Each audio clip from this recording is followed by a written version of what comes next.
예수님께서 십자가에 죽으시고 이제 무덤에 묻히시고 예수님의 사역이 이제는 끝났구나. 아마도 예수님 당시에도 아마 그런 생각들을 많이 했을 겁니다. 그래서 제자들도 다 어디로 그저 뿔뿔이 흩어지고 또 많은 당시 예수님을 따랐던 이들도 여기저기 다 흩어져서 이제는 끝이구나. 이제는 예수님이 죽으셨으니까 이제 끝났구나. 그런 생각을 다들 했을 겁니다. 이 마가복음 16장 1절을 보면은 이제 안식일이 지났을 때 여기서 안식일은 구약의 그 안식일이기 때문에 토요일입니다. 그때 이제 몇몇 여인이 향료를 구입해서 예수님 시신에 이렇게 이제 바르려고 갔는데, 무덤으로 갔는데, 이 여인들은 무덤으로 가면서 누가 우리를 위해서 무덤에 이 굴을 좀 옮겨줄까, 이런 걱정을 했어요. 당시에 그 유대인들의 무덤이라고 하는 것은 우리 보통 우리나라식으로 평토장 그런 무덤이 아니라 굴을 파가지고 돌로 이 굴을 막기 때문에 여인들이 그 무덤을 예수님 무덤 안에 있는 그 예수님을 쉽게 접근할 수가 없죠. 누군가가 그 무거운 돌을 옮겨줘야 돼요. 그래서 이 여인들이 가면서 걱정했는데 가보니까 어때요? 그 돌이 이미 옮겨져 있었던 거예요. 예, 그렇습니다. 우리가 어떤 하나님의 일을 할 때, 어떻게 하지? 이거 어려운 일인데, 힘든 일인데, 그런 생각이 들 수 있어요. 그러나, 하나님은 그 모든 걸 다 아셔요. 우리가 알아야 될 것은, 하나님은 우리가 모든 생각하는 것, 우리가 걱정하고 염려하고 두려워하는 것, 특히 하나님의 일에 해당되는 모든 것들을 하나님은 다 아시는 분이에요. 그러니까 이 여인들은 예수님이 무덤에 있고 이제 예수님 몸에 그 시신의 향료를 이렇게 바르려고 가는데 그 무덤 속에 그 무덤 입구에 돌이 치워주지 않으면은 허사가 되니까 걱정하고 염려했지만 벌써 이미 하나님께서는 천사를 통해서 그 무덤의 돌을 치웠고 더 중요한 것은 그 무덤 속에는 예수님의 시신이 없는 거예요. 예수님의 시신이 없는 게 이게 바로 기독교예요. 이게 기독교입니다. 우리는 기독교가 얼마나 유일한 인간을 살릴 수 있는 특별한 어떤 종교라고 말하는 것조차도 어떻게 보면 기독교는 어울리질 않아요. 세상에 많은 종교가 있죠. 불교도 있고 천주교도 있고 이슬람교도 있고 힌두교도 있고 수많은 종교가 있어요. 고대부터 지금까지. 그러나 그런 것들은 사람에게 생명을 주지 못하는 거예요. 죽음을 해결해 주지 못해요. 아무리 그들이 어떤 놀라운 많은 종교적인 행위를 하고 무슨 신기한 것들을 보여주고 그런 게 있어도 중요한 건 뭡니까? 생명을 얻게 하지 못하면 말짱 꽝이에요. 아무 소용이 없는 거예요. 기독교는 바로 여기에서 기독교는 사람들이 반드시 왜 반드시 기독교, 왜 반드시 예수를 믿어야 되느냐? 이것은 죽음과 사망을 이기는 인간의 가장 근본적인 문제가 뭡니까? 여러분 사람이 가장 중요한 일이 뭔지 아십니까? 살고 죽는 게 제일 중요한 거예요. 살고 죽는 거는 돈이 많다고 해서 해결될 일이 아니고 무슨 권력이 있다고 해결되는 게 아니에요. 지식이 많다고 해결될 게 아닙니다. 그런 것 가지고는 인간이 살고 죽는 건 해결이 안 돼요. 근본적으로 해결이 안 되는 거예요. 그래서 오늘도 아마도 병원에서 돈이 많은 수백억 재산가도 그만 마지막 숨을 헐떡거리면서 죽은 사람도 있고 또 엄청난 권력을 가진 자도 그 죽음 앞에서 그냥 무기력하게 넘어진 사람도 있을 거고 많은 지식이 있고 학식이 있고 명성이 있지만 역시 그도 어때요? 죽음 앞에서 무너져요. 그래서 우리가 신문에 이 부음란에 보면은 사회적으로 저명한 사람들 뭐 누구누구 국회의원, 뭐 누구누구 보면 다 죽음으로 끝나요. 그러면 그것이 끝이냐? 그럼 그것이 끝이냐 이거. 그것이 끝이라면, 그것이 인간의 마지막 끝이라면 우리는 교회, 기독교 다 필요 없어요. 교회 나올 필요도 없고 그냥 먹고 마시고 실컷 자기 원하는 대로 살다 그냥 그게 최고의 삶이에요. 그 이상 가는 거 없어요. 하지만 그게 아니긴 게 문제. 그게 아니니까 이제 문제가 되는 거예요. 그게 아니니까. 뭡니까? 죽음으로 끝나는 것이 아니라 죽음 이후에는 심판이 있다 그랬어요. 히브리서에 나오죠. 문제는 인간은 자기 스스로의 그 심판을 해결할 길이 없어요. 오직 하나님의 아들 예수 그리스도만이 이 죽음의 문제, 또 죽음 이후의 문제를 해결할 수 있는 유일한 하나님이었대요. 대안이었대요. 하나님은 그래서 예수님을 이 땅에 보내신 거라고요. 무덤에 보니까 예수님이 안 계시고 거기 보니까 말씀에 보니까 한 청년을 보고 이 누구겠습니까? 5절에 보니까 흰 옷을 입고 오른쪽에 앉은 한 청년을 보고 몹시 놀랐다. 누구겠습니까? 천사죠, 천사. 천사가 무덤가에 딱 있는 거예요. 그러면서 이 천사가 뭐랍니까? 놀라지 마라. 너희가 지금 십자가에서 못 박혀 그 죽으신 그 여인들은 예수님이 여전히 죽어서 무덤에 있을 거라고 예상했는데 천사는 뭐라 그래요? 너희가 찾는 그 나사렛 예수님은 여기 없다. 안 계시다. 바로 이게 복음이에요. 이게 복음이라고. 예수님이 여전히 무덤가에 있었다면, 거기에 시신은 누워 있었다면, 기독교는 아무 쓸모없는 다른 종교나 똑같은 거예요. 불교하고 똑같아요. 이 세상에 소망 없는 그 종교들이 얼마나 많습니까? 다 그게 뭐예요? 인간을 노예 삼는 거예요. 기독교 외에는 다른 세상의 모든 종교는 다 사람을 노예로 삼는 거예요. 노예. 그 노예로 삼아서 그거 가지고 이용해 먹는 것밖에는 안 되는 거예요. 그러나 기독교는 하나님의 아들 예수님이 어때요? 십자가에서 고난당하시고 죽음으로 끝. 그래서 시신으로 누워가지고 그 시신을 장대하게 그게 아니라 천사가 뭐랍니까? 그분은 살아나셨고 여기에 계시지 않는다. 그분은 살아나셨고 여기에 계시지 않는다. 바로 이겁니다. 어느 누구라도 죽음을 두려워하는 분들은 반드시 예수님을 믿으면 돼요. 또한 인생의 마지막은 죽음으로 끝나는 거예요. 그런데 그 죽음으로 그냥 끝나는 것이 문제라면 역시 그것조차도 큰 문제는 아니에요. 중요한 것은 사람이 하나님 앞에 가서 그분을 뵈야 돼요. 창조주 하나님을 만나야 돼요. 그분 앞에 가서 심판을 받아야 돼요. 예수님 믿지 않는 자는 다 멸망한다고 그랬습니다. 심판을 받는다고 그랬어요. 그러나 그리스도를 믿는 자는 무엇으로요? 생명의 부활로. 그러나 믿지 않는 자는 심판의 부활로. 이게 무서운 거예요. 그래서 사람의 존재는 없어지는 게 아닙니다. 사람은 죽어서 끝나는 게 아닙니다. 그렇다고 해서 무슨 죽은 사람이 귀신이 돼가지고 괴롭히고 그런 것도 아니요. 사람은 죽으면 이제 더 이상 이 현세에 아무 영향을 미칠 수 없어요.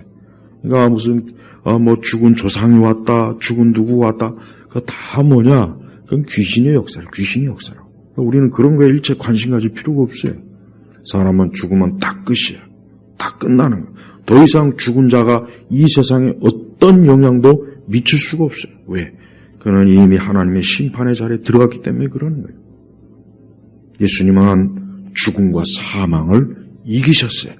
예수님이 만약에 죽음과 사망에 무기력하게 무너졌다면 우린 예수님 믿을 필요 없습니다. 예수님 믿을 이유도 없고 왜 믿습니까? 죽음과 사망조차도 이기지 못한 분을 우리가 왜 믿어요? 그러니까 이 세상에 다른 종교가 왜 어리석으냐? 세상에 많은 종교들은 뭐예요? 흔히 얘기해서 그 교주들 다 죽었어요. 문선명이도 죽고 곧 있으면 이망희도 죽을 것이고 장길자 요즘 그 하나님의 교회 어머니 하여튼 아주 더러워요. 더러워. 또 여호와의 증인 마호멧 부처 안 죽은 사람 누가 있어요? 그 종교를 창시한 그 창시자 중 안 죽은 사람이 누가 있냐? 다 죽었어요. 다 죽었어요. 다 죽었어요. 그러나 기독교는 뭐예요? 그분은 살아나셨고 여기에 계시지 않는다. 봐요. 바로 이게 부활의 죽음과 사망에서 일으킨 거예요. 세상 사람들은 우리 기독교가 교회가 뭐 부활절 뭐 부활하면은 막 조롱을 해요. 무슨 뭐 말 같지도 않은 소리 한다고. 근데 정작 그 사람들은 죽음이 때오면은 벌벌 떨고 무서워해요. 무서워요. 살고 싶어서 그냥 막 발버둥을 쳐요. 네, 정작 본인들은 죽을 때 되면은 살고 싶어서 그냥 발버둥을 치고 막 그냥 죽지 않으려고 아주 악을 쓰죠. 봐요. 기독교의 부활의 신앙과 부활의 믿음을 조롱한 사람이 막상 자기 죽을 때는 죽기 싫어서 죽음이 두려워가지고 그게 뭔 짓입니까? 그때가 되기 전에 예수님 믿으면 얼마나 좋겠어요. 그러니까 이 사람들이 어리석은 거예요. 그러니까 불신앙자들이 그래서 어리석은 거예요. 막상 자기 자신이 그런 죽음과 사망과 거기에 닥치면은 아무 대안이 없어요. 벌벌 떨고 벌벌. 또 그 죽은 사람 앞에서 목탁 두들기면 뭐 하겠냐고. 나는 그 죽은 사람 앞에서 그 중들이 목탁 두들기고 하는 거 아주 꼴보기 싫어. 아주 꼴보기 싫어. 살려내면 내가 인정하겠는데 못 살리잖아요. 그 앞에서 목탁 두들기면 뭐 할 거야. 또 원불교는 같은 이것들은 뭐 하는 것도 없이 뭐 꼭 뭐 일만 터지면은 나와가지고 이질하라고 있어. 세상 종교는 헛된 거야, 헛된 거. 죽음에 대한 아무 대항도 없고 대책도 없고 소망도 없으면서 목탁이나 두들기고 뭐 성대하게 장례식이나 치르고. 그러나 기독교는 장례식이 없어요, 사실은. 기독교는 장례식이 왜? 장례식은 죽은 자를 위한 거예요. 그러나 기독교는 죽음이 없습니다. 우리는 영원한 영생으로 들어가는 거예요. 그래서 성도는 진짜 자기가 죽음에 닥쳤을 때는 조금도 두려워하지 마세요. 조금도 두려워할 거 없어요. 오히려 야, 내가 드디어 천국에 가는구나. 내가 드디어 주님께 가는구나. 야, 이제 나는 더 이상 수고와 슬픔과 근심과 아픈 것과 괴로운 것과 이 땅의 그 5만 가지 고통에서 난 이제 영원한 복락의 길로 가는구나. 기뻐해야 돼요. 기뻐해야 된다고요. 그러나 어디 세상 다른 종교에는 그런 게 없어요. 다 죽음 앞에서 우울해하고 어두워하고 절망적이고 한이 맺히고. 그러니까 세상은 그럴 수밖에 왜 소망이 없잖아요. 그러나 우리 기독교는 뭐예요? 소망. 무덤에 안 계셔요. 무덤에 안 계시고 천사가 뭐랍니까? 가서 제자들에게 얘기해라. 예수님이 너희보다 먼저 갈리로 갈 거니까 가서 그분을 뵐 거다. 얼마나 놀라운 소식입니까? 엊그제만 해도 예수님이 시신이 되어가지고 장사하는 거 다 보고 다 치러 무덤에 안치했는데 그분이 살아나셔갖고 제자들보다 먼저 갈릴리로 가서 그 제자들을 만날 거니까 가서 전해라. 근데 이 여인들도 18절에 보니까 그 여자들도 지금 막상 이 천사한테 이런 엄청난 놀라운 소식을 들었지만 이 여인들도 굉장히 떨며 심히 놀라 무덤에서 나와 도망하고 어느 누구에게도 아무도 말하지 않아서 이는 이 여자들이 두려워하였기 때문이다. 그래요. 이 여인들도 이 예수님이 부활할 것이라고 하는 것은 생각도 못한 거예요.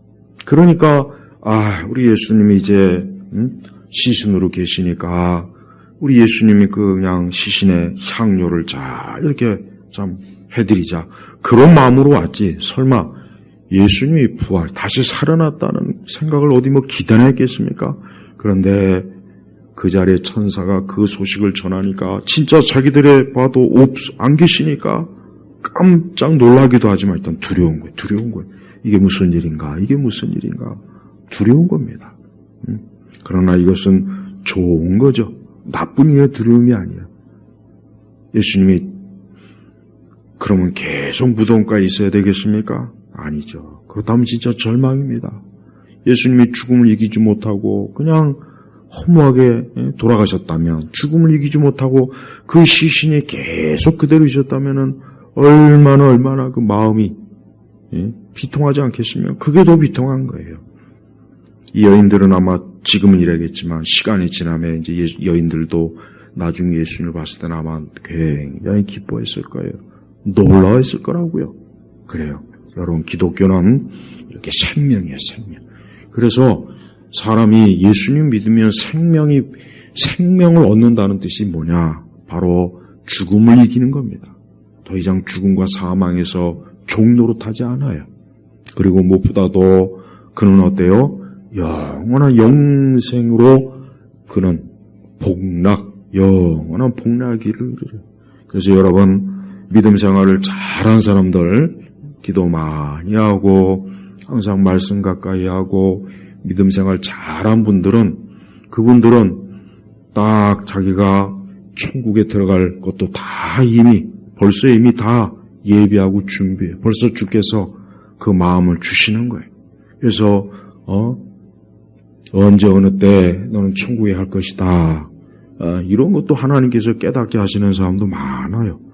항상 평소에 늘 예수님을 사모하고 영생을 사모하고 늘 기도하니까 영적으로 하나님의 성령께서 어때요? 그의 마음속에, 그 속에 천국에 들어갈 그 준비를 벌써 마음에서도 시키는 거예요. 얼마나 놀랐습니까? 바로 이거예요. 하지만 믿지 않는 사람들 보십시오. 믿지 않는 사람들은 기껏 해봐야 죽음에 대한 대책이 없어요. 아예 죽음에 대해 아무 생각이 없어요. 그냥 돼지나 소도 그 도살장에 끌려갈 때 기절하더만 어떤 건 막 기절하고 막 난리를 치는데, 인생들은 오히려 자기 죽을 때 곧 내일이면 죽을 사람도 보니까 아무 대책이 없어요. 이거 우리 짐승보다 더 어리석은 거예요. 더 어리석은 거예요. 더 어리석다고. 우리 성도들은 일체 우리 주 예수 그리스도의 부활의 생명, 부활의 소망 외에는 다른 건 없는 거예요. 없는 거예요. 조상도 찾지 말고, 귀신도 찾지 말고, 무당도 찾지 말고, 아무것도 찾지 마세요. 그러니까 그런 거에 빠져 사는 사람들이 보면은 그런 인생이나 그런 집구석은 보면은 저주가 있어요, 저주. 예수님이 없으니까 맨날 귀신 찾고, 무당 찾고, 조상 찾고, 절 찾고, 그래서 잘된 게 뭐가 있습니까?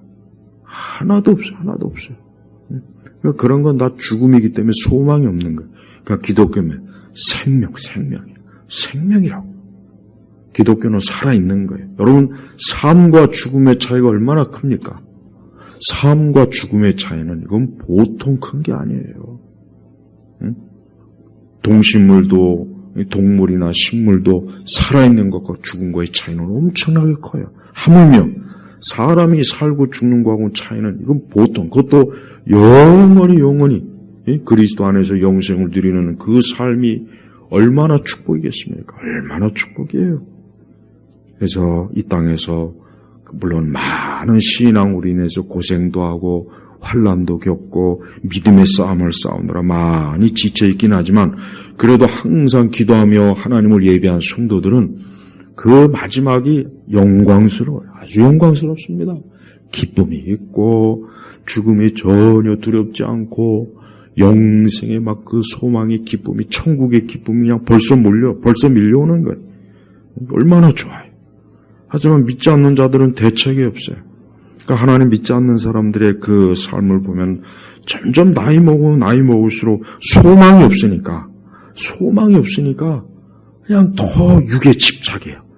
이 땅에 더 집착한다고 아주 강하게 집착해요. 왜? 죽음은 벌써 딱 깨달아요. 어둠과 사망으로 내가 빠져들어가는구나. 무서운 거니까. 우리 예수님이 이렇게 십자가에서 부활하신 것, 무덤에서 부활하신 것, 이게 얼마나 놀라운 일입니까? 이 여인들은 아마도 물론 성경에 기록되지 않았지만 시간이 가면 갈수록 정말 예수님이 살았구나. 우리 그 예수님이 얼마나 속에서 기쁨이 넘치겠어요. 바로 이거예요. 바로 이겁니다. 기독교는 이거예요. 죽어서 끝났다면 무슨 거기에 소망이 있겠으며 거기에 무슨 위안이 있겠으며 위로가 있겠어요. 아무것도 없는 거예요.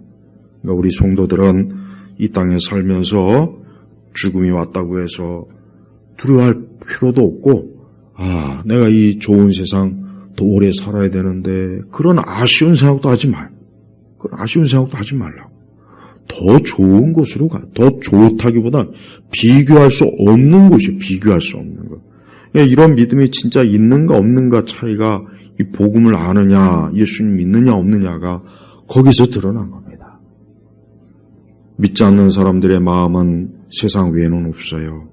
오죽하면은 우리 조상들이 뭐라 합니까? 개똥밭에 굴러도 저승보단 이승이 낫다는 말 할 정도로 봐요. 하나님 믿지 않으니까 부활의 소망과 생명이 없으니까 차라리 아무리 그래도 여기가 낫지 이 생각하는 거예요. 불신자들은 자기가 이 땅에 살면서 더 막 생명을 누려야 되고 재밌는 것도 보고 먹고 마시고 놀고 그래야 되는데 죽는 게 막 아쉽고 안타깝고 이제 어떻게 하지 큰일 났구나. 소망이 없다고. 근데 문제는 그 사람들은 그때 가서야 그런다고요. 그 전까지는 막 그냥 이 세상이 전부인 줄 알고 막 얼마나 소망이 없는 인생입니까? 여러분 그런 소망 없는 인생하지 마세요. 우리 예수님이 무덤가에서 갇히지 않고 무덤에서 부활하셔서 벌써 이미 부활의 몸을 가지고 제자들을 만나러 먼저 출발한 거예요. 9절부터 보면 이제 그 말씀이 나오지만 9절부터 20절까지는 사실은 마가복음에서 이 9절은 사실은 많은 학자들이 마가가 기록한 게 아닙니다. 그리고 대부분이 이것은 아마 후대에 누군가가 첨가한 게 맞습니다. 그래서 사실은 이 마가복음 16장은 16장 1절에서 8절까지가 딱 끝나는 게 맞아요. 그래서 어떤 저명한 설교자들은 딱 8절까지만 하고 그냥 끝내는 경우도 많이 있어요. 대부분의 많은 정통 주석가들도 9절부터 20절까지는 고대 주요 사본에는 없어요. 기록이 없어요. 없어서 거의 다 이거는 후대에 사도가 아닌 다른 누군가가 이 말씀을 첨가했을 것이다. 그렇게 다 추정합니다. 그리고 그게 사본학적으로 맞습니다. 그러나 다만 그럼 왜 이렇게 기록에 넣었느냐? 여기에 나와 있는 그 내용들 9절부터 20절까지의 그 내용이 다른 마태복음, 누가복음, 요한복음에 다 기록이 그 내용이 증언이 되기 때문에 주요 사본에는 없지만은 그러나 고대 사본 중에 일부가 있기 때문에 이 사본학자들이 이것을 그냥 넣자. 그렇다고 해서 물론 이게 크게 기독교 신앙에 위배되거나 무슨 영지주의 복음처럼 도마복음이니 뭐니 이상한 그런 거하고는 차원이 달리니까 이게 추가가 된 거예요. 단 우리가 알아야 될 것은 마가복음이 16장 1절에서 8절까지가 딱 끝입니다. 원칙상 그래요. 다만 9절부터 20절까지는 다만 우리의 신앙의 덕을 위해서 이 말씀을 볼 필요는 있어요. 자, 9절 이후에 보면은 안식 후 첫날 일찍이 부활하신 후 예수께서 7 악령을 쫓아내 주셨던 막달라 마리아에게 먼저 나타나셨다. 마태복음 28장 9절 10절, 요한복음 20장 11절 18절에 다 나옵니다. 자, 그래서 우리 예수님께서 막달라 마리아에게 먼저 나타났어요. 어떻게 나타나셨냐? 부활의 몸을 딱 나타나신 거예요.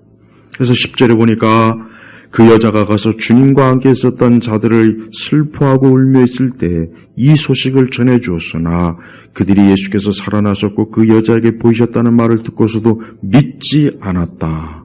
그러니까 천사 외에 예수님의 부활의 소식을 가장 먼저 전한 자가 누구냐? 바로 7 귀신 들렸던 막달라 마리아예요. 이 여인이 최초로 어때요? 예수님의 복음을 전한 사람으로서 성경에 마가복음과 요한복음에 기록이 되어 있어요. 자, 보십시오. 하나님께서는 어때요? 이 막달라 마리아라고는 7 귀신 들려서 진짜 완전히 그냥 인생이 그냥 완전히 끝장나고 폐인이 될 이 여인을, 그 귀신을 쫓아주고 그를 온전케 했어요. 그리고 그것도 거기에다 또 예수님의 첫 부활의 소식을 그 제자들에게 전할 수 있는 특권을 또 주셨습니다. 얼마나 놀라운 일입니까? 우리 주님은 이 땅에서 이렇게 지금도 죄와 세상 원수 마귀와 이 악에 짓눌려 사는 사람들을 예수님은 불쌍히 여기는 거예요. 그들에게 복음의 소식이 전해지는 걸 우리 예수님이 기뻐하신다는 뜻이에요. 예수님께서 다른 사도들이나 당시에 괜찮은 그런 사람들을 통해서 예수님이 부활의 소식을 전하지 않고 한때 7 귀신 들렸던 이 막달라 마리아에게 이 복음을 가장 먼저 전할 수 있게 한 이 특권을 부여한 거 보면은 우리 예수님께서 얼마나요? 낮은 자를 귀하게 여기신 줄을 알 수 있어요. 그런데 11절 보니까 그들은 누구입니까? 그들은 예수님과 함께 있었던 사람들, 제자들 포함해서 예수께서 살아나셨고 그 여자에게 보이셨다는 말을 듣고서도 믿지 않았다. 자, 근데 13절에 보니까 그들이 가서 남은 자들에게 소식을 전하였으나 그 남은 자들이 그들의 말을 믿지 않았다. 그러니까 우리가 이 말씀에 여기서 이제 기록된 것으로 추정할 수 있는 것은 예수님이 부활하신 이후에 그 예수님의 부활의 소식이 이 여인을 통해서 계속 전해졌지만 안 믿은 거예요. 안 믿은 거예요. 우리가 여기서 알 수 있는 게 뭐냐? 죽은 자가 살아난다는 것은 일반적으로 믿을 수 없는 일, 그리고 그게 사실은 있을 수가 없는 일이라는 거예요. 그런데 실제로 이 일이 일어난 거예요. 뭡니까 여기서? 하나님의 능력이 나타난 겁니다. 우리 그리스도의 신성이 나타난 거예요. 하나님의 아들의 그 영광스러움을 하나님이 드러내신 거예요. 그러니까 지금도 우리가 죽은 자가 부활했다는 것을 믿지 않는 것은 자연스러운 거예요. 당연한 거예요. 하지만 하나님께서 하시는 일이기 때문에 하나님이 다 하실 수 있는 거예요. 그러니까 사람이 죽음은 끝이다 이런 생각을 가지고 있는 사람들은 생각을 바꿔야 돼요. 죽음은 끝이 아니라 죽어서 영생의 부활로 일어날 수 있다. 영생으로 너가 영원히 복되게 살 수 있다. 이 소식을 그들이 받아들인다면 얼마나 축복된 일이겠습니까? 그런데도 지금도 그래요. 오죽하면은 예수님과 함께 있었던 자들도 안 믿는 거예요. 안 믿는 거. 12절에 보니까 이 일 후에 그들 중 2사람이 걸어서, 이것도 누가복음 24장 13절에서 35절 엠마오로 내려가는 그 제자들 얘기죠. 그들에게 나타났잖아요. 예수께서 다른 모습으로 그들에게 나타나셨다.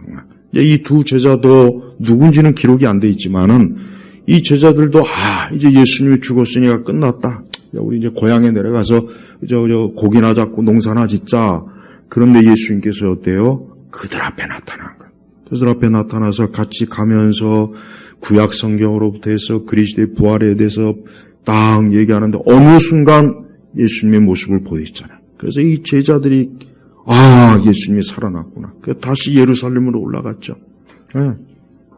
그래서 그들이 가서 남은 자들의 소식을 전하였으나 그 남은 자들이 그들의 말을 믿지 않았다. 도마는 한술도 떠서 내가 그 예수님이 못 박힌 거 손보기 전에 난 못 믿겠다. 그러니까 예수님이 아예 직접 나타나가지고 봐라. 그러면서 뭐라 했습니까? 보지 않고 믿는 자가 더 복되다 그랬어요. 자, 보십시오. 예수님의 부활이라고 하는 것은 벌써 그 당시에도 일반적인 상식과 인간의 경험상 맞지 않는 거예요. 있을 수가 없는 거예요. 그런데 그런 일이 있는 거예요.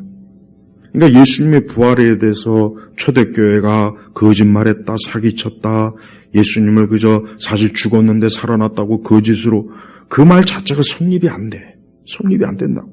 그러니까 예수님의 부활에 대해서 아무리 부정하려 해야 부정할 수가 없는 거예요. 이미 이 성경 전체, 사복음서 전체에서도 벌써 어때요? 그리스도의 부활에 대해서 첫 사람들은 잘 안 믿었어요. 봐요. 정직하게 기록했잖아요. 정직하게. 근데 진짜 예수님을 보니까 그때 다 믿은 거예요. 그러니까 기독교는 증거에 준 거예요. 증거. 기독교는 말로 끝나는 종교가 아니라 증거예요. 증거. 증거하는 거라고. 그러니까 지금도 하나님의 성령께서는 말씀을 증거하시는 분이에요. 그래서 우리는 이 복음의 말씀을 담대하게 전해야지 지금같이 무신론적이고 반기독교적이고 이 세상 사람들이 그런 거에 주눅이 들면 안 돼. 그런 거 의식할 필요도 없어요. 우리는 그냥 말씀 그대로 증거하면 성령 하나님께서 그 말씀을 증거해 주신다고요. 14절 이후에는 11제자가 식탁에 앉았을 때 예수께서 그들에게 나타나셔서 그들의 믿음 없는 것과 마음이 완악한 것을 꾸짖었으니, 이건 마태복음 28장 16절 20절, 누가복음 24장 36, 49, 요한복음 20장 19, 23, 사도행전 1장 6절 8절. 자, 보십시오. 예수님이 제자들에게 나타났어요. 근데 예수님이 제자들에게 나타나셔서 그들이 뭘 꾸짖었습니까? 믿음 없는 것과 마음이 완악한 것을 꾸짖으셨으니 이는 자신이 살아는 것을 본 자들의 말을 믿지 않았기 때문이다. 그러니까 우리 예수님이 제일 싫어하는 게 뭡니까? 안 믿는 것이라는 거. 안 믿는 것. 믿어야 되는데 안 믿는 거예요. 우리도 조금이라도 불신앙에 빠지면 안 돼요. 하나님의 살아계신 것, 말씀이 하나님의 계시의 말씀이라는 것, 우리의 기도에 응답해 주신다는 것, 지금도 하나님의 역사심이 있다는 것, 이거 안 믿는 거, 이게 안 믿는 게 이게 죄예요. 죄라고. 그러니까 예수님이 벌써 제자들에게 어때요? 꾸짖었어요. 왜 너희들 이렇게 안 믿냐? 심지어 나를 본 자가 가서 증언했는데도 왜 안 믿느냐고 예수님께서 이 제자들을 아주 단단히 꾸짖은 거예요. 아마 이 제자들은 예수님이 살아나신 걸 눈앞에 보면서도 아마 깜짝 놀라기도 하고 두렵기도 하고 아마 그랬을 거예요. 똑같았을 겁니다. 그러나 정말 예수님은 살아계셨어요. 살아계셔서 정말 그분이 십자가 돌아가시기 전에 그분이 맞았어요. 제자들은 예수님과 3년 동안 같이 있었기 때문에 이 예수가 가짜인지 진짜인지 잘 안단 말이에요. 벌써 안다고. 금방 안다고요. 사기치는 게 아니었어요. 다른 누군가가 예수인 척 해가지고 가장해서 제자들 앞에 나타날 수가 없어요. 제자들이 금방 알죠. 왜 모르겠습니까? 그래서 도마한테는 자기가 예수님이 십자가에 못 박은 손도 다 보여줬잖아요. 봐요. 얼마나 기독교가 증거. 기독교는 증거야. 하나님은 우리가 믿을 수 있게 했어요. 믿을 수 있게. 근데 안 믿는 거예요. 인간이 조금만 생각해도 아까도 제가 얘기했지만 허망한 우상이 얼마나 허망하다는 걸. 그 우상이 얼마나 허망하다는 걸 조금만 생각하면 알 수 있어요. 조금만. 저런 돌덩어리가, 저런 말 같지 않은 거, 저런 허망한 게 저기 무슨, 벽에다 동그라미 그려놓고 그 앞에다 목 다치고, 산에 가서 그게 무슨, 저게 뭐냐? 저게 뭐냐, 저게. 저게 무슨 내 운명을 책임져 주고, 나를 죽음과 사망에서 건져줄 것이냐? 저거 다 배후에 귀신이 있다는 걸 금방 눈치를 챌 수 있다, 금방. 근데, 하도 불신한, 또 공중권세자분 이 마귀가 워낙 이 사람들을 그냥 꽉 잡고 있는 거예요. 하지만 하나님은 택자에게는 믿음을 주셔요. 택자에게는. 하나님이 선택한 예정으로 구원하기로 선택한 자들은 하나님 믿음을 주셔서 그런 노예, 죄와 사망과 마귀의 노예에서 종노릇해서 하나님 끄집어내 주시는 거예요. 하나님 믿지 않는 사람은 정말 불쌍한 사람들이에요. 그들은 평생을 정말 그들이 예수님 안 믿으면 평생을 그냥 그 어둠 속에서 귀신의 종노릇하다가 허망한 끌려가고 결국 마지막은 멸망당하는 거 아니겠습니까? 하나님 믿지 않는 게 얼마나 큰 재앙인지 사람들이 잘 알아야 되는데 그거 조금만 안다면은 내 인생에서 가장 중요한 거는 신앙을 갖는 게 가장 중요하다는 걸 아마 알 거예요. 그 어떤 거보다 급한 게 신앙을 갖는 게 제일 중요하다는 걸 사람들은 알 텐데 그걸 무시하는 겁니다. 예수님께서는 그 제자들에게 15절에 오니까 예수께서 말씀하셨다. 온 세상에 다니며 모든 피조물에게 복음을 선포하여라. 복음을 전하라 그랬습니다. 16절에 믿고 세례를 받는 자는 구원을 받을 것이고 믿지 않는 자는 정죄를 받을 것이다. 예수님을 믿지 않은 자는 그 죄 가운데 죄인으로 낙인이 찍힌다 이거예요. 죄인으로 심판과 멸망으로 낙인 찍힌다는 겁니다. 그래서 17절에 믿는 자들에게 이런 표적들이 따를 것이니 이는 그들이 내 이름으로 악령을 쫓아내며 새 방언을 말하며 손으로 뱀을 찝을 것이다. 또한 무슨 독을 마실지라 해를 입지 않으며 그들이 병자들 위한 소문이 나올 것이다. 이건 사도들에게만 한정된 거예요. 이건 사도 시대에게만 한정된 거라고. 그 이후에는 이런 표적을 하나님 주시지 않아요. 사도의 표적으로만 준 거예요. 그러니까 무리를 걷다가 물에 빠져 뒤진 자도 있고 뱀을 잡다가 뱀에 물려 죽은 자도 있고 이런 말씀을 시험해가지고 죽은 자도 많이 있어요. 기독교 역사상. 이런 걸 왜 이런 걸 시험해요? 이건 사도들에게만 주신 표적이라고. 사도들에게만. 그래서 바울이 섬에 있을 때 독사에 물렸죠. 원주민들이 야 이제 저 사람 죽겠구나 했더니 멀쩡한 거예요. 툭툭 털고 그냥 불 속에 던지는 거예요. 그러니까 막 섬 사람들이 막 하나님이 신이 나타났다고 봐요. 사도들에게만 주어져요. 사도 아닌 사람은 이 짓 하려고 하지 말아요. 그러다 뱀에 물려 뒤진다고 물에 빠져 죽는다고 그 짓 하지 마요. 중요한 건 뭡니까? 복음을 전하는 거. 복음을 전하라고. 복음을 전하는 게 중요하지 이따위 표적이 중요한 게 아니라고요. 특히 현대 복음주의 교회들 많은 오순절 은사주의자들은 이 표적으로 사기치잖아요. 난 그래서 표적과 은사 중요하게 하는 사람은 이 말씀대로 해보라고 해봐라. 너 어디 해봐라. 그 뱀으로 어디 독뱀 만지고 독도 한번 마셔보고 그래서 네가 안 죽으면 내가 아주 너는 진짜 내가 그때부터 내 생각을 바꿀 테니까. 내가 아주 돈이 많으면 한 100억을 걸고 100억을 이대로 해서 살아남을 사람이 있으면 내가 100억을 주겠다. 이렇게 하고 싶은 인자. 그러니까 은사주의자들이 요거는 그대로 또 못해요. 이건 못하면서 맨날 표적이 이적이고 어쩌고 저쩌고요. 요쪽 오금도에 있는 그 이단, 그 괴물, 그 인간도 공개적으로 여기에서 하라 그래요. 변 모시게 하는 그 인간. 해보라 그래. 독도 마셔보고, 독뱀도 해보고, 무리도 걷고 다 해보라고요. 못해요. 했다간 지가 뒤지는 거 알거든. 그러면서 맨날 입신이 어쩌고, 하늘이 열리고, 자기가 천국에 갔다 와보니까 천국에서 자기가 무슨 왕을, 그걸 믿고 그 앞에 가가지고, 참 정말, 그게 원숭이라고. 그 짓 하지 마요. 아직도 은사주의에 빠진 사람들 제발 정신 차리세요. 예수님이나 똑바로 믿어요. 말씀이나 똑바로 하려고. 어디 아무것도 쥐뿔도 모르면서 내가 아까 그랬죠. 이 9절부터 20절은 사실 말씀에 없어요. 원래 마가복음 기록이 없다고요. 주요 고대 사본에는. 그렇지만 다른 사복음서에 이 내용이 있기 때문에 그냥 학자들이 다른 사본에 있기 때문에 또 다른 사본을 있는 걸 빼기가 뭐해서 그냥 그대로 둔 것뿐이야. 그러나 주석가들은 정확하게 주석을 해서 요거는 사실은 마가복음 거의 원문에 없다. 그러니까 제발 이상한 짓 하지 마요. 이상한 짓 하지 말라고. 자꾸 이상한 짓 해. 우리에게는 충분히 말씀을 읽을 수 있고 배울 수 있고 깨달을 수 있고 우리는 하나님의 살아계신 증거를 충분히 알 수 있는 게 있어요. 더 이상 이런 표적을 자꾸 쫓지 마요. 자꾸 어리석은 걸 쫓으니까 이단이 되는 거고 신앙이 왜곡되는 것이고 그릇된 방향으로 가는 거예요. 우리는 그런 어리석은 자꾸 그런 표적과 이적과 기적을 쫓아서 헛된 짓을 하지 말아요. 예수님이 그런 자들을 뭐라 했습니까? 나는 너를 모른다 그랬어요. 모른다 그랬다고. 그렇게 많은 표적과 이적을 난 너 모른다. 사기친 거예요. 사기쳤기 때문에 예수님 모른다 그러는 거예요.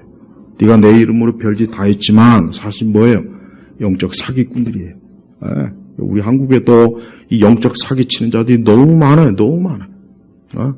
말 같지 않은 것 같고 유튜브에서 자기가 기도해주면 병 낫는다고 방송에서 기도하라는 동 하여튼 별 쇼를 다 해요. 그러니까 딱 보면 저거 사기꾼인데 그렇게 해서 결국 뭐합니까? 헌금 걷잖아요. 헌금. 돈 내놓으라고 돈. 계좌로 돈 붙여라. 왜 그런 바보 짓을 합니까? 왜? 제일 바보 천치가 뭐냐? 종교에 이용당하는 게 제일 호구예요. 호구라고. 우리는 하나님이 살아계신 것을 그런 거짓 표적과 이적으로 할 필요는 없어요. 하나님께서 말씀으로, 하나님께서 우리에게 깨달음으로, 또 하나님께서 물론 특별한 하나님의 역사와 이적이 있긴 하지만 그걸 우리가 임의로 추구할 필요가 없다고요. 그런 거 하면 안 돼요. 여러분이 말씀을 읽고 들었으면 그것으로 깨닫고 순종하고 믿는 게 중요한 것이지. 왜 쓸데없이 뱀은 왜 집어들어가 뒤지냔 말이에요. 왜 뱀은 왜 뒤에 왜 집어요? 왜 멀쩡하게 잘 있는 뱀 왜 건드려갖고 죽냐고. 독을 왜 마셔 쓸데없이. 봐요. 이거 어리석은 거라. 그런 쇼하다 진짜 잘못된 사람들 많이 있습니다. 그런 거 하지 마세요. 그런데 관심도 갖지 말고. 그리고 마귀는 할 수만 있으면 믿는 자들도 다 속인다 그랬어요. 택자들도 속인다 그랬어요. 마귀가. 얼마나 마귀의 역사가 강하면. 그러니까 행여라 이상한 짓, 이상한 쇼, 이상한 뭐 그 많은 야, 저 마귀가 역사하는구나. 그렇게 알아야지. 그걸 성령이 역사한다고 생각하지 말라고요. 성령이. 성령의 역사는 기록된 말씀으로 역사하는 거예요. 제발 이상한 짓 하지 마요. 그런데 기웃거리지 마요. 19절 보면 주 예수께서 그들에게 말씀하신 후 하늘로부터 들어올리셔서 하나님의 오른쪽에 앉으셨다. 그들이 나가서 모든 곳에서 복음을 선포할 때 주께서 함께 일하시며 따르는 표적들을 통해 말씀을 확증해 주셨다. 누가복음 24장 50절하고 누가복음 24장 50절에 53절, 사도행전 1장 9절에 10절. 이 사도들에게만 행한 거라고. 사도들에게만. 사도들에게만 하나님이 허락하신 거예요. 그 이유는 아니라고요. 하나님은 저들이 사도이기 때문에 교회에 초석을 놔야 되기 때문에 저들에게 복음을 전할 때 이러한 표적과 이적을 준 거예요. 그러나 사도 시대가 지난 뒤에는 하나님께서 이러한 것들을 이러한 표적과 이적을 안 줬어요. 안 줬다고. 그러니까 자꾸 그런 걸 쫓지 마요. 제가 한 가지 중요한 얘기를 할게요. 우리 한국교회 그 초기 기록들 보면은, 우리 한국교회 초기에 복음을 듣고 복음을 전할 때 보면은, 그 당시에 성도들은, 사실은 뭐 하나님의 음성도 듣고, 꿈이나 환상을 많이 봤어요. 기적, 그런 기록들이 많아요. 그럼 그건 뭐냐? 그거는 하나님의 특별한 간섭이에요. 왜? 그 당시 글을 읽을 줄 아는 사람이 없어요. 성경도 없어요. 그냥 그 당시 사람들은 예수님 이름 하나만 듣고 평생 신앙에서 갔대. 그러나 하나님의 성령께서 점점 사람들의 성경이 보급되고 말씀이 전파되고 하나님의 계시의 말씀이 정확하게 가르쳐주고 교리가 세워지면 이제 그런 것들이 필요가 없는 거예요. 그래서 초기에 그 간증들은 그런 내용이 많았지만 한참 뒤에 간증들은 그런 내용이 없어요. 왜? 하나님께서 그런 거 안 주셨거든. 안 준 거예요. 너희가 있는 성경을 열심히 읽고 바르게 선포되는 말씀을 잘 듣고 순종하고 기도해라.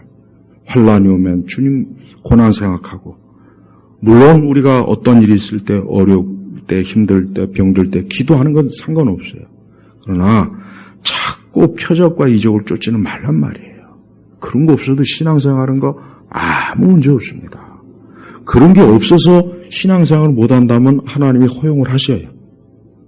방언도 필요가 없는 거예요. 지금 방언이 무슨 필요가 있습니까? 지금 필요가 없으니까 하나님께서 허용을 안 하신 거예요. 우리가 제발 헛된 걸 자꾸 추구하지 마요. 우리 주님께서 제자들에게 가장 중요하게 여기는 게 뭡니까? 15절. 온 세상에 다니며 모든 피조물에게 복음을 선포하여라. 이겁니다. 이거예요. 근데 처음 사도들은 이 복음을 전파할 때 그 당시의 이교도들, 온갖 그리스, 로마의 우상과 온갖 귀신들 악한 것들이 많으니까 강한 표적을 안 주면 안 돼요. 그러니까 사도들은 표적을 많이 줬단 말이에요. 표적을. 그러니까 바울조차도 교회를 세울 때 어땠습니까? 바울 서신을 통해서 하나님의 말씀에 교훈을 줬지 표적과 이적으로 쇼를 하진 않았어요. 바울조차도. 그 3층 전까지 갔다 온 바울도 그런 일을 안 했단 말이에요. 근데 3층 전도 갔다 오지 못한 주제들이 무슨 자기가 그렇게 대단하다고 이렇게 쇼를 하냐고. 다 거짓된 쇼예요. 그러니까 우리 성도들은 그런데 시들리지 마요. 그런데 절대 이루지 마요. 우리나라 보면은 하여튼 사방천재 이단들이 있어요. 여금동에 변동인지 뭔지 이단이 있지, 저 인천에 무슨 방준이 뭔지 이단이 있지. 하여튼 이단이 사방천재 없는 데가 없어져. 일산도 있지, 저 분당에도 있지.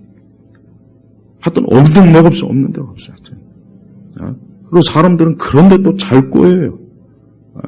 그러니까 건전한 말씀 듣는 것보단 이상한 소리, 이상한 쇼, 이상한 교리적으로 틀린 거, 그런 거 또 기가 막히게 들어요. 그거 당연하지. 미혹의 영이 역사하니까.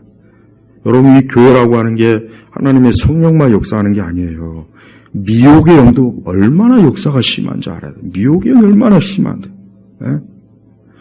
무수하게 심한 것들을 다 이걸 분별을 못하니까 그냥 아무데나 가가지고 은혜 받는다라고. 제발 그 은혜 받는다 말도 하지 마. 아주 그냥 지긋지긋해. 듣기도 싫어. 응? 우리가 말씀과 기도로 바르게 하나님 믿으면 하나님 우리가 말씀을 통해서 깨닫고 교훈하시고 훈계하시고 우리가 영원한 영생의 소망을 가지고 우리가 살면 돼요. 그러면 다 문제 없어. 아무 문제 없다고요. 그것이 부족하다면 하나님이 특별한 뭔가 있어요.